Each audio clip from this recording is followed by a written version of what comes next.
বসিরহাটের কোনো একজন মুফতি সাহেব, পীর সাহেব হয়েছেন উনি।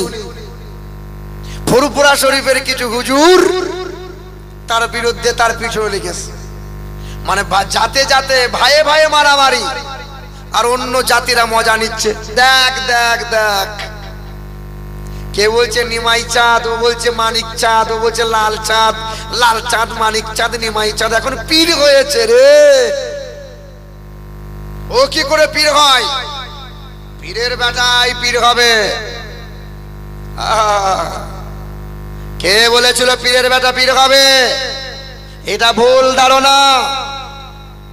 যে কেউ পীর হতে পারে, শরিয়তি জ্ঞান রাখতে হবে, মারেফাতি জ্ঞান রাখতে হবে, হকিকতি রাখতে হবে, তরিকতের রাস্তা রাখতে হবে, ইলমে তাসাউফ রাখতে হবে। যে কেউ আল্লাহর ওলি হতে পারে। মাতাল যদি আল্লাহর ওলি হতে পারে, সুদখোর যদি আল্লাহর ওলি হতে পারে, তো বসিরঘাটের বিখ্যাত মুফতি মাওলানা মুফতি আব্দুল কাইয়্যিম সাহেব কেন পীর হতে পারে না?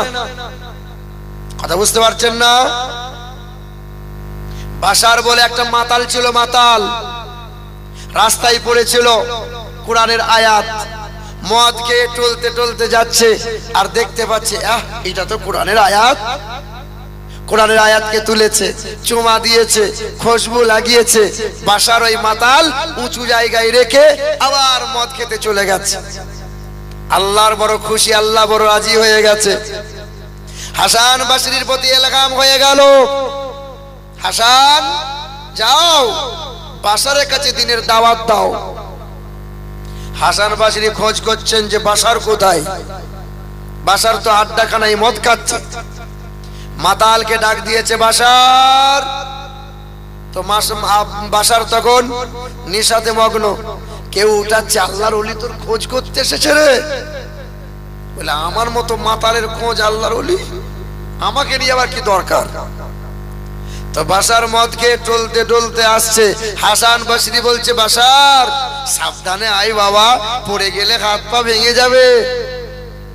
মাতাল তখন জবাব দিচ্ছে, আমার যদি হাত পা ভেঙে যায় 2-4 মাস পরে ঠিক হয়ে যাবে, কিন্তু হুজুর আপনার পা সাবধানে রাখিয়েন, আপনাদের পা যদি স্লিপ হয়ে যায় সমাজে জীবনে দাঁড়াতে পারবেন না।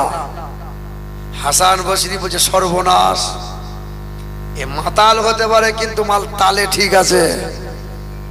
হুজুরদের পা যদি স্লিপ হয়ে যায় সমাজে দাঁড়ানো যাবে? আর হাত পা ভেঙে গেলে 2-4 মাস পরে ঠিক হবে। বাশারকে বাড়ি নিয়ে গেছে, কালেমার দাওয়াত দিয়েছে, আল্লাহ রসুলের কথা বলেছেন। কালবাটা থরথর করে কেঁপেছিল, গোসল করে নিল, আল্লাহর ওলির হাতে হাত দিয়ে তওবা করে নিল। কাল মাতাল ছিল, আজ আল্লাহর ওলি বাশার হাফি হয়ে গেল।